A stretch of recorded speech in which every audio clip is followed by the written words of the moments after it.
Memilihku. Airi menghampiri Suyin karena ini adalah kesempatan untuk berbicara selagi ada waktu hanya berdua. Selamat, karena kau sudah berhasil membuat Daehyun bertekuk lutut kepadamu, sindir Airi dengan lembut. Selagi berdua seperti ini dirinya tidak perlu berpura-pura untuk bersikap baik. Suyin duduk ke arah samping diam saja pura-pura tidak mendengarkan apa yang Airi katakan. Suyin, apa kau tulis sehingga tidak mendengar apa yang aku katakan? Sentak Airi yang sudah semakin emosi. Kupikir kau berbicara dengan siapa, sahut Suyin dengan santai. Ternyata benar dugaannya jika Airi bersikap baik hanya di depan orang-orang saja. Jadi kau dan temanmu itu bersekongkol agar bisa masuk ke dalam keluarga kami.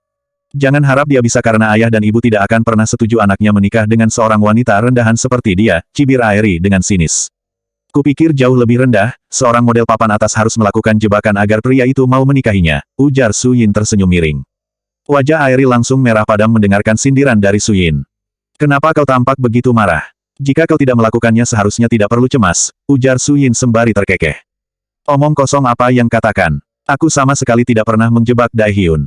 Kami melakukannya malam itu atas dasar suka sama suka, sanggah Airi dengan nada meninggi. Lagi pula jika tidak tahu yang sebenarnya tidak usah ikut berbicara, imbu Airi sembari memicingkan matanya. Jika kalian memang melakukannya atas dasar cinta, kenapa sampai sekarang Daehyun tidak mau menyentuhmu? Dia lebih memilih tidur bersamaku tadi pagi padahal beberapa malam ini kalian tidur bersama. Suyin mengulum senyum penuh kemenangan. Memang sengaja membuat hati Airi agar semakin memanas. Itu karena Daehyun hanya menikahimu karena nafsu bukan atas dasar cinta, kila Airi dengan senyum yang sinis terukir di bibirnya. Benarkah? Sayang sekali sepertinya dugaanmu salah. Jika dia lebih mencintaimu seharusnya dia memilih tidur bersamamu bukan bersamaku. Dia bahkan memilih tinggal denganku, ujar Suyin. Di saat berdua seperti ini, Suyin tidak perlu takut lagi dan selalu menundukkan kepalanya seperti beberapa hari kemarin. Dasar wanita jalang dan murahan. Umpat Airi. Jika tidak berada di tempat umum ingin selalu saat ini menghabisi dirinya. Sebaiknya kami pergi karena masih ada banyak hal yang harus kami kerjakan, ujar Suyin setelah melihat Jin berjalan ke arahnya. Pergilah, karena tinggal menunggu waktu saja kau akan kirim ke neraka, gumam Airi dengan tangan yang mengepal erat. Suyin mengamati wajah Jin yang tampak biasa saja. Sangat jauh di luar dugaannya. Ia pikir Jin akan menangis tapi kali ini justru ia seperti gadis yang terlihat kuat.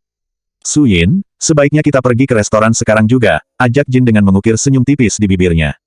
Ayo, mereka meninggalkan rumah sakit menggunakan taksi. Jin tetap diam dengan pikiran yang menerawang jauh menembus jendela kaca mobil. Semakin bertekad jika dirinya akan membesarkan anaknya sendiri. Bahkan keluarga orang yang dicintainya tidak percaya jika ini adalah cucu mereka. Jadi untuk apa dirinya berharap banyak agar mereka bisa menerimanya? Jin, apa yang ibu katakan padamu? Suyin mengusap pundak Jin untuk membuyarkan lamunannya. Tidak ada, sahut Jin singkat. Katakan, apakah ibu mengatakan sesuatu yang menyakiti perasaanmu? Desak Suyin.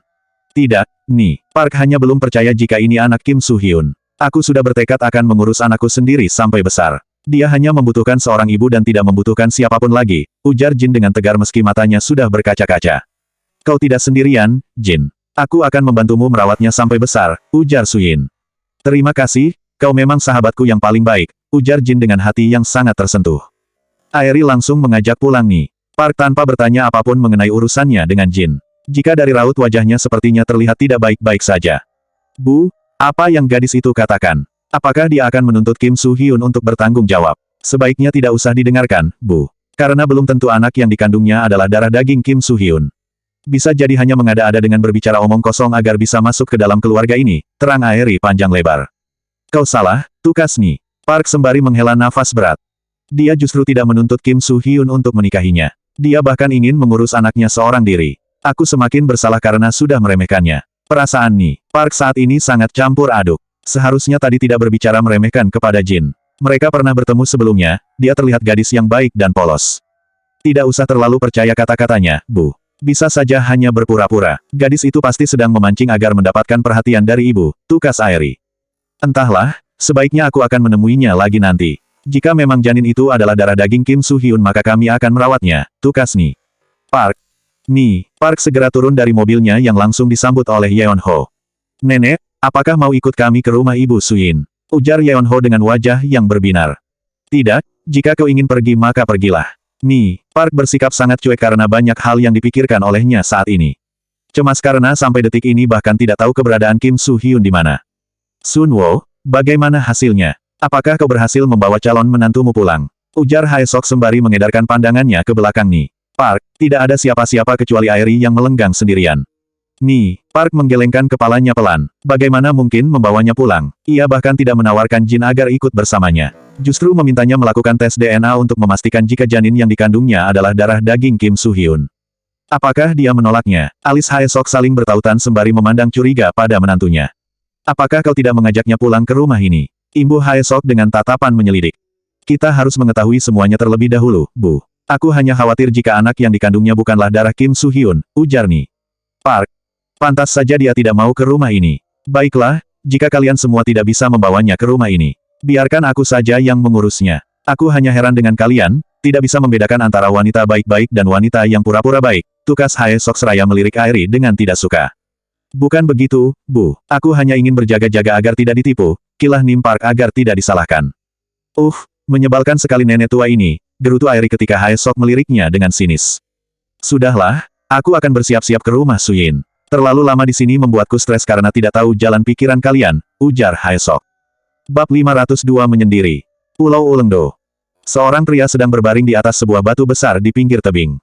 Sedang menikmati suasana yang nyaman dan tentram di pulau yang cukup terpencil. Di bawah batu tempatnya berbaring berserakan botol wine yang sudah kosong karena beberapa hari di sana selalu menghabiskan waktu dengan minum.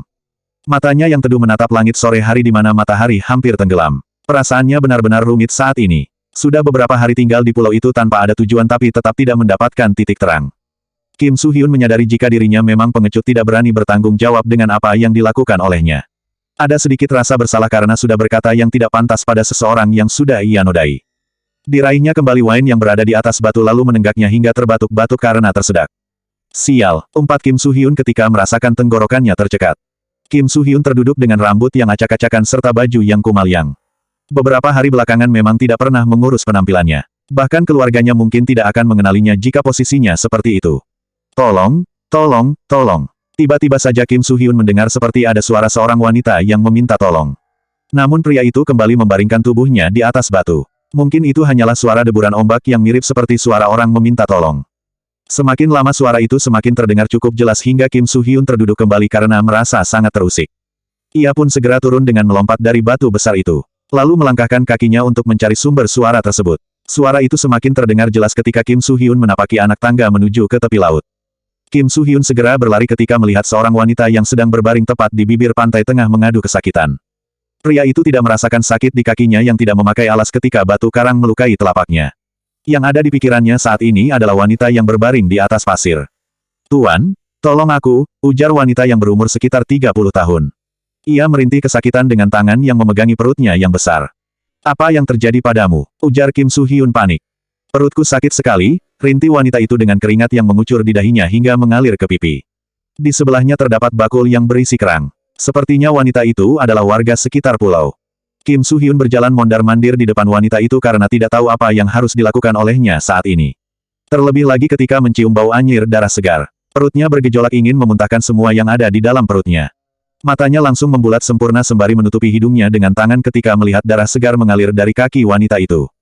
Tuan, tolong bawa aku pulang ke rumah, ujar wanita itu dengan air mata yang sudah mengalir membasahi pipinya karena tak kuat lagi menahan sakit di perutnya. Kim Soo-hyun ingin kabur dan meninggalkan wanita itu tapi dirinya masih memiliki hati nurani. Sehingga tidak mungkin tega meninggalkannya. Dengan sangat terpaksa karena harus menahan rasa ingin muntah akibat bau darah, Kim Soo-hyun membopong tubuh wanita itu. Berjalan dengan langkah cepat menaiki tangga yang terbuat dari batu yang tertata rapi. Di mana rumahmu? Aku tidak tahu daerah sini, ujar Kim Soo-hyun sembari melangkahkan kakinya tanpa tahu arah dan tujuan. Jalanlah terus, jika sudah sampai pada persimpangan jalan yang di pinggirnya ada sebuah pohon yang sangat besar berbeloklah ke kiri. Nanti kau akan menemukan sebuah pemukiman di sana, ujar wanita itu dengan nafas tersengal dan dada yang naik turun. Kini tangannya mulai terkulai lemas. Aku mohon, bertahanlah. Kim Soo-hyun semakin khawatir ketika melihat wajah wanita itu yang sudah sangat pucat. Bahkan kini tangannya telah terkulai tidak berpegangan padanya. Suara rintihan yang tadinya terdengar keras kini suaranya begitu lirih. Kim Soo-hyun melangkahkan kakinya lebih cepat lagi melewati jalanan dengan bebatuan yang sangat terjal. Hingga tidak lama kemudian sudah sampai di persimpangan. Di mana di salah satu sisinya tumbuh pohon besar dan rindang. Sesuai perintah wanita itu, Kim Soo-hyun berbelok ke arah kiri. Baru beberapa meter melangkahkan kakinya, kini Kim Soo-hyun sudah mulai melihat cahaya lampu di pemukiman penduduk yang masih tradisional. Tanpa pikir panjang Kim Soo-hyun segera menuju ke salah satu rumah warga terdekat. Tidak ada waktu lagi jika harus bertanya wanita yang ada di pangkuannya. Apa ada orang di rumah ini? Tolonglah, cepat buka pintunya karena ada seseorang yang butuh pertolongan, seru Kim Soo-hyun dengan suara sangat keras agar penghuni rumah mendengarnya. Tidak lama kemudian seorang wanita parubaya keluar dari rumah itu. Kau siapa? Sepertinya aku tidak mengenalmu, ujar wanita itu. Tidak penting aku siapa sekarang, yang penting cepat tolong wanita ini. Sepertinya hendak melahirkan, ujar Kim Soo-hyun. Haewon, wanita itu terbelalak lebar setelah mengetahui siapa yang berada di gendongan Kim Soo-hyun. Ya sudah, sebaiknya kita bawa dia ke tabib, ujar wanita itu. Kim Soo-hyun mengikuti wanita parubaya itu ke sebuah rumah yang tidak terlalu jauh. Meski tangannya sudah mulai lelah tapi sebisa mungkin mencoba bertahan karena nyawa wanita itu lebih penting. Wanita itu segera mengetuk pintu. Nyonya Yang, cepatlah buka pintunya karena Haewon membutuhkan pertolongan, ujar wanita itu dengan tangan yang mengetuk pintu terus-menerus. Min Jung, apa yang terjadi? Ujar Ni Yang merupakan seorang tabib di desa itu. Haewon sepertinya akan melahirkan, ujar wanita yang bernama Min Jung dengan perasaan cemas. Cepat bawa masuk, perintah Ni Yang pada Kim Soo-hyun. Dengan patuh Kim Soo-hyun segera masuk kemudian membaringkan Haewon di tempat yang telah ditunjukkan oleh Ni Yang. Ternyata Haewon masih tersadar padahal Kim Soo-hyun pikir wanita itu sudah pingsan. Haewon, bertahanlah. Aku pasti akan membantumu untuk melahirkan bayimu, ujar Ni Jung. Sebaiknya kalian berdua keluar saja. Tunggulah di depan, ujar Ni Yang pada Kim Soo-hyun dan Min Jung. Kim Soo-hyun duduk sembari menyandarkan kepalanya pada sandaran kursi yang terbuat dari kayu. Kepalanya terasa berat dengan nafas yang masih memburu. Tidak menyangka akan menemui hal seperti ini seumur hidupnya. Sebenarnya di mana kau menemukan Haewon? Tanya Min Jung pada Kim Soo-hyun. Aku menemukannya di pesisir pantai sudah merintih kesakitan, sahut Kim Soo-hyun. Siapa namamu? Tampaknya kau bukanlah orang sini. Min Jung mengamati pakaian Kim Soo-hyun yang sepertinya dari kota. Panggil saja Soo-hyun. Aku memang ke pulau ini karena sedang menyendiri, sahut Kim Soo-hyun. Bibi, kenapa tidak memanggil suaminya? Suaminya harus tahu jika istrinya hendak melahirkan, imbuh Kim Soo-hyun. Bab 503 Anak baru lahir tanpa ayah. Min Jung menghela nafas berat. Raut wajahnya berubah menjadi sedih. Haewon adalah seorang janda. Suaminya baru saja meninggal sebulan yang lalu karena tenggelam ketika berlayar, ujar Min Jung dengan nada sendu. Merasa iba dengan kejadian yang menimpa Haewon yang harus berjuang sendirian. Janda, sontak Kim Soo-hyun terduduk dengan pikiran yang limbung. Pantas saja hari sudah hampir gelap tapi wanita itu masih berada di pesisir untuk mencari kerang. Ini adalah buah hati pertama mereka setelah sekian lama menanti. Namun takdir berkata lain, sebulan sebelum kelahiran suaminya harus meninggal, ujar Min Jung yang terisak-isak karena tidak bisa menahan kesedihannya. Ia tahu persis bagaimana Haewon bersama suaminya sangat berjuang keras untuk mendapatkan momongan. Kim Soo-hyun mengusap gusar wajahnya. Teringat perkataan seseorang jika dirinya adalah pria yang tidak punya hati. Bagaimana pria seperti dirinya tega meminta membunuh calon anaknya. Padahal di luar sana banyak yang menginginkannya sampai berusaha sangat keras. Apakah dia tidak mempunyai keluarga lain? Tanya Kim Soo-hyun dengan tubuh gemetar. Hatinya perih mengetahui semua itu. Tidak ada, mereka hanya tinggal berdua di pulau ini, sahut Min Jung. Ni Yang di dalam sepertinya tengah membantu Haewon dengan mengeluarkan kata-kata semangat. Haewon, tarik nafas dalam-dalam kemudian keluarkan. Ni Yang mengatakannya berulang-ulang hingga tidak lama kemudian terdengar suara tangisan bayi yang cukup keras terdengar hingga sampai keluar. Kim Soo-hyun bangkit dari duduknya. Merasa sedikit bergembira karena akhirnya bayi itu selamat. Bibi, sepertinya bayinya sudah lahir, ujar Kim Soo-hyun dengan wajah berbinar. Benar, semoga saja semuanya baik-baik saja. Meski sudah mendengar tangisan bayi tapi mereka tidak berani masuk sebelum disuruh oleh tabib itu. Min Jung, kemarilah, seru Ni Yang dari dalam yang terdengar panik. Iya, Nyonya, sahut Min Jung yang langsung masuk ke dalam rumah. Haewon mengalami pendarahan. Sebaiknya kau jaga dia karena aku harus mencari tanaman obat di belakang rumah untuk menghentikan pendarahannya, ujar Ni Yang berusaha untuk bersikap tenang agar semuanya tidak kacau. Baik, Nyonya, jangan biarkan dia tertidur dan ajak bicara terus-menerus, perintah Ni Yang. Di mana pria tadi? Lanjutnya, dia ada di luar, sahut Min Jung. Ni Yang segera membawa bayi yang baru lahir itu keluar dari kamar. Tubuhnya hanya terbalut kain untuk membuatnya tetap hangat. Anak muda, masuklah, perintah Ni Yang. Awalnya Kim Soo-hyun tidak yakin jika tabib itu memanggilnya tapi setelah mengedarkan pandangan, tidak ada siapapun selain dirinya. Kim Soo-hyun segera masuk. Tolong gendong bayi ini sebentar karena aku harus mengambil tanaman obat di belakang. Ni Yang menyerahkan bayi yang masih merah itu kepada Kim Soo-hyun. Kim Soo-hyun justru mematung karena sebelumnya belum pernah memegang bayi sama sekali. Ia khawatir jika memegangnya maka akan terjatuh. Cepat pegang, aku sudah tidak ada waktu lagi karena ibunya mengalami pendarahan, ujar Ni Yang. Mendengar ibu sang bayi saat ini sedang kritis, Kim Soo-hyun mengulurkan tangannya. Dengan tangan yang gemetar menggendong bayi mungil itu di lengannya. Jaga dia baik-baik, ujar Ni Yang, Kim Soo-hyun menganggukkan kepalanya. Ini pertama kali dalam hidupnya memegang bayi baru lahir yang masih berwarna merah. Bahkan masih ada noda darah yang menempel di tubuhnya. Meski bau anyir cukup menyengat dan menyeruak hidungnya. Namun melihat bayi yang terpejam itu membuat Kim Soo-hyun seolah melupakannya. Hatinya begitu terenyuh karena anak itu lahir ke dunia tidak memiliki seorang ayah. Tanpa sadar ada setitik air mata jatuh di pelupuk matanya. Tiba-tiba saja Kim Soo-hyun membayangkan jika hal ini terjadi pada Jin. Masih teringat kata-kata Jin yang akan merawat bayi mereka sendiri. Kim Soo-hyun panik ketika bayi itu menangis cukup kencang. Bagaimana ini? Gumam Kim Soo-hyun yang tidak tahu bagaimana caranya menenangkan bayi menangis. Bibi, bagaimana ini? Bayi ini menangis terus, seru Kim Soo-hyun pada Min Jung. Kau bawa saja berjalan sambil digoyangkan pelan-pelan, sahut Min Jung dari dalam kamar yang masih menjaga Haewon agar jangan sampai terlelap karena akan sangat berbahaya. Kim Soo-hyun akhirnya melakukan apa yang diperintahkan oleh Min Jung. Ia berjalan ke sana kemari sambil menggoyangkan bayi itu di lengannya. Ia juga bersenandung lirih hingga perlahan bayi itu tertidur. Tidurlah, sayang. Kau aman bersamaku karena aku bukanlah orang jahat, ucap Kim Soo-hyun sembari mengusap pipi bayi mungil itu dengan gerakan lembut. Pipinya benar-benar sehalus kapas, hingga Kim Soo-hyun merasa geram dan ingin mencubitnya. Tidak lama kemudian yang sudah kembali ke rumah dengan membawa berbagai macam tanaman obat. Kim Soo-hyun mengerutkan keningnya, berniat ingin memberikan bantuan dengan membawa Haewon ke rumah sakit. Tapi sepertinya penduduk di sana masih memakai cara tradisional yang zaman dahulu dipakai oleh para raja. Lagi pula desa itu terlalu terpencil sehingga membutuhkan waktu lama untuk sampai ke klinik terdekat. Kim Soo-hyun memilih fokus pada bayi yang digendongnya. Melihatnya tertidur dengan damai di gendongannya, jadi membayangkan betapa bahagianya jika bayi itu adalah darah dagingnya sendiri. Setengah jam sudah yang mengobati pendarahan pada Haewon. Kini pendarahannya sudah mulai berhenti tapi kondisinya masih lemas. Bibi, aku ingin melihat bayiku, ujar Haewon sembari meneteskan air mata. Ada air mata bahagia bercampur kesedihan yang sangat dirasakan. Bahagia karena akhirnya bisa memiliki seorang anak. Namun sedih karena suaminya tidak bisa melihat anaknya lahir ke dunia.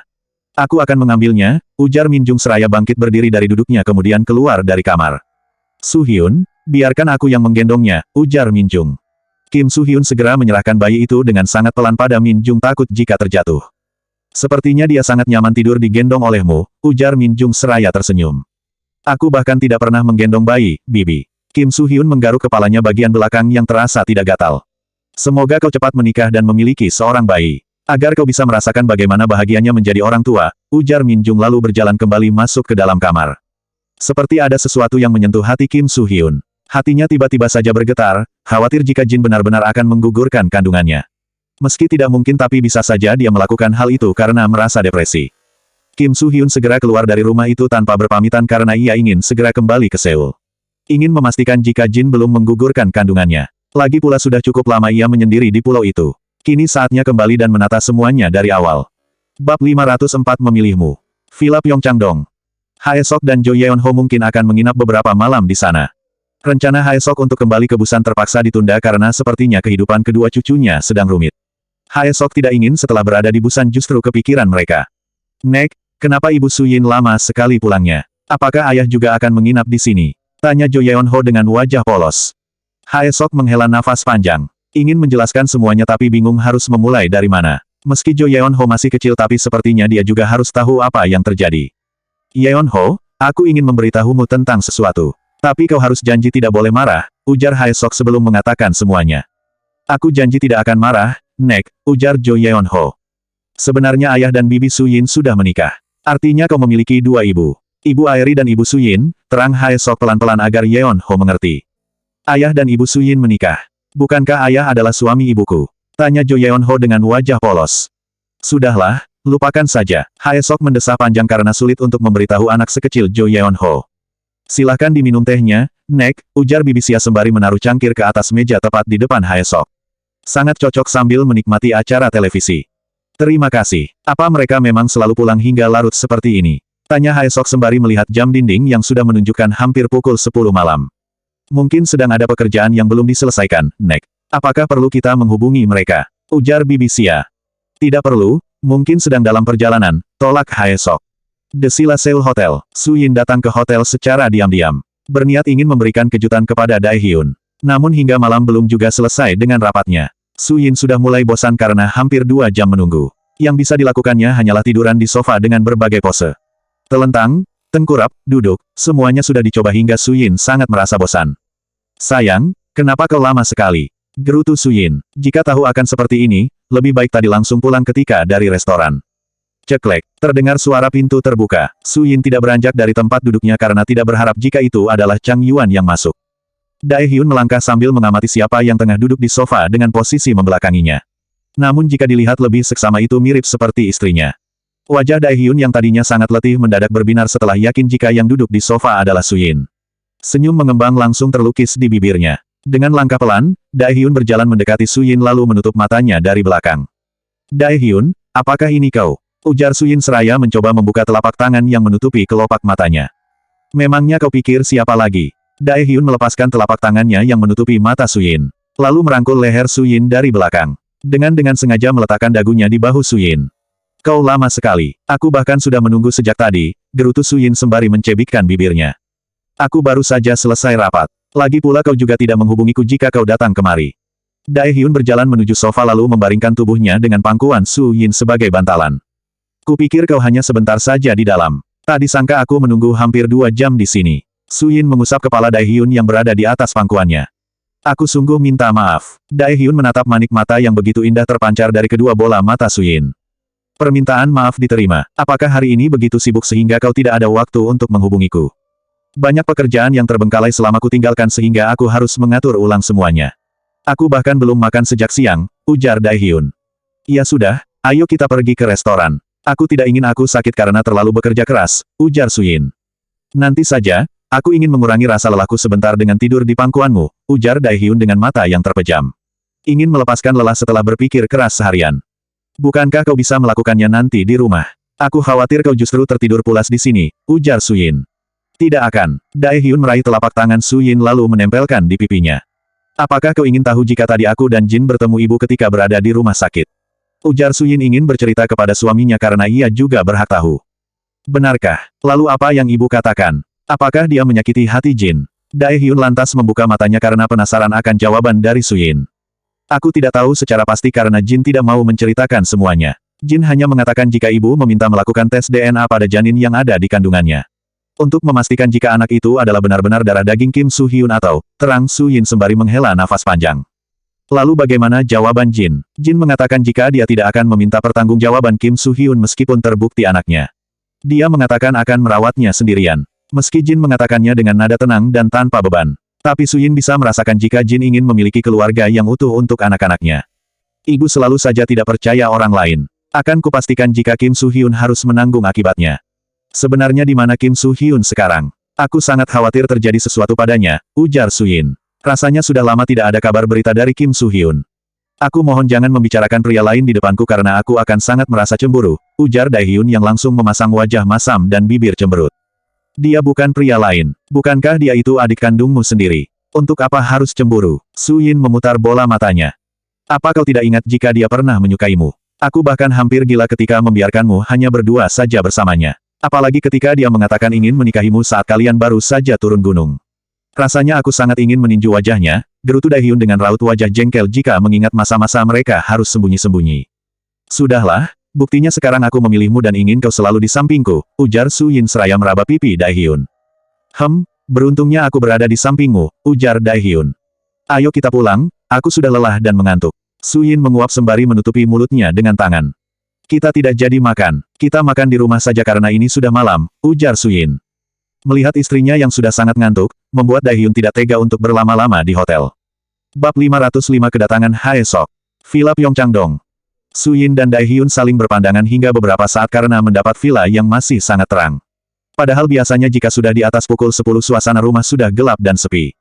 Nenek, seru Suyin dan Dae Hyun secara serentak dengan mata yang membuat sempurna. Suyin menepuk jidatnya karena sama sekali tidak ingat jika mereka tadi pagi meminta Hae Sok untuk menginap di villa mereka. Ia tidak kepikiran jika Hae Sok akan mampir. Sebaiknya cepat kita turun. Nenek pasti sudah menunggu kita, ujar Suyin sembari melepas sabuk pengaman ingin segera masuk ke dalam rumah. Tidak usah terburu-buru. Bisa saja Bibi Xia lupa mematikan lampu sehingga masih terang, ujar Dae Hyun seraya menggelengkan kepalanya karena Suyin terlalu cepat panik. Tidak mungkin. Lihatlah kamar tamu juga terang. Seharusnya tadi aku tidak melupakan tentang hal itu, ujar Suyin yang merasa tidak enak karena tidak menyambut Hae Sok dengan baik. Dae Hyun hanya menghela nafas panjang. Melihat istri kecilnya yang berlari-lari kecil agar segera masuk ke dalam villa. Suyin mempercepat langkahnya ketika mendengar suara televisi dari ruang keluarga. Biasanya Bibi Xia tidak pernah menonton sampai larut seperti itu. Ibu, seru Jo Yeon-ho ketika melihat Suyin. Ia baru saja bermain naik turun tangga. Hai, sayang, kapan kau datang kemari? Suyin lantas berjongkok ketika Jo Yeon-ho mendekatinya. Memeluknya dengan erat padahal tadi pagi mereka baru saja bertemu. Kami sudah sejak siang di sini, sahut Jo Yeon-ho dengan logat khas anak-anak yang menggemaskan. Apa kau datang bersama nenek? Tanya Suyin. Jo Yeon-ho menganggukkan kepalanya. Nenek sedang menonton televisi. Suyin menggandeng pergelangan tangan mungil Jo Yeon-ho berjalan ke ruang keluarga untuk menemui Haesok. Nenek, maaf kami pulang hingga larut malam, ujar Suyin sembari duduk di samping Haesok. Apa Daehyun selalu mengajakmu pulang hingga larut malam seperti ini? Tidak baik wanita seusiamu tidur terlalu malam, ujar Haesok. Tidak, Nek. Aku tadi datang ke hotel tapi ternyata Daehyun belum selesai rapat. Kami biasanya pulang lebih awal dari ini. Suyin menyunggingkan senyum tipisnya agar Haesok tidak curiga. Sebaiknya nenek istirahat saja dan tidak perlu menunggu kami pulang, lanjut Suyin dengan perasaan tidak enak. Aku tidak bisa tidur. Besok antar aku menemui gadis yang bernama Jin. Aku ingin berbicara padanya, pinta Haesok. Suyin memandang Daehyun yang berdiri untuk meminta pertimbangan. Sebenarnya cukup yakin jika Haesok akan berbuat macam-macam pada Jin. Buktinya wanita renta itu begitu baik padanya. Kalian tidak perlu cemas karena aku hanya ingin berbicara sedikit dengannya. Dia pasti sangat tertekan karena harus menjalaninya hamil muda seorang diri. Haesok menyadari ada keraguan pada cucunya. Kami akan mengantar besok, sekarang lebih baik istirahat. Jangan terlalu memikirkan masalah kami, Nek. Aku khawatir kesehatanmu akan terganggu, ujar Daehyun karena tidak baik seorang wanita yang sudah renta memikirkan banyak hal. Suyin terlebih dahulu mengantarkan Haesok ke kamar tamu. Haesok tidak mau tidur di lantai 2 karena kakinya sudah tidak sanggup lagi jika harus menaiki anak tangga. Sedangkan Daehyun membawa Yeon-ho ke dalam kamar yang sudah mereka siapkan jika menginap di sana. Ada banyak mainan yang pasti akan membuatnya betah tinggal bersama mereka. Ayah, kamar ini sangat bagus, puji Jo Yeon-ho sembari mengedarkan pandangannya ke sekeliling ruangan. Matanya berbinar karena di dinding terpasang gambar-gambar superhero kesukaannya. Kau suka kamar ini, ujar Daehyun. Anak itu menganggukkan kepalanya berulang-ulang dengan raut wajah yang sangat bahagia. Jika suka, kau bisa tidur di sini kapanpun kau mau. Sekarang pejamkan matamu, ujar Daehyun sembari ikut berbaring di samping Jo Yeon-ho lalu mengusap punggungnya. Tidak butuh waktu lama untuk membuat Yeon-ho tertidur pulas. Karena baru saja beberapa menit, sudah terdengar suara dengkuran halus uang keluar dari bibirnya. Suyin menyusul Daehyun ke kamar Yeon-ho untuk memastikan sudah tertidur atau belum. Perut lapar yang dirasakan sudah terlupakan. Yang ada hanya rasa kantuk dan lelah Yabek semakin tidak bisa ditahan. Lihatlah wajahnya lucu sekali ketika tertidur, ujar Suyin yang duduk di atas ranjang mengamati wajah Jo Yeon-ho. Tidak usah mengganggunya, lebih baik kau menggangguku saja, bisik Daehyun sensual di telinga Suyin. Suyin lantas mencubit pinggang Daehyun dengan mata yang melotot. Karena baginya itu sangat tidak lucu menggodanya di depan putra mereka. Suyin lantas berdiri kemudian pergi terlebih dahulu menuju kamar mereka. Bukannya ke kamar mandi, Suyin justru berbaring di atas ranjang dengan kedua tangan yang direntangkan. Sangat nyaman karena akhirnya punggungnya bisa menyentuh kasur setelah seharian beraktivitas. Sayang, kau tidak ingin kita mandi bersama lagi seperti tadi pagi. Daehyun tersenyum penuh arti sambil melepas dasinya. Kau saja duluan, nanti aku akan menyusul, ujar Suyin sembari menguap.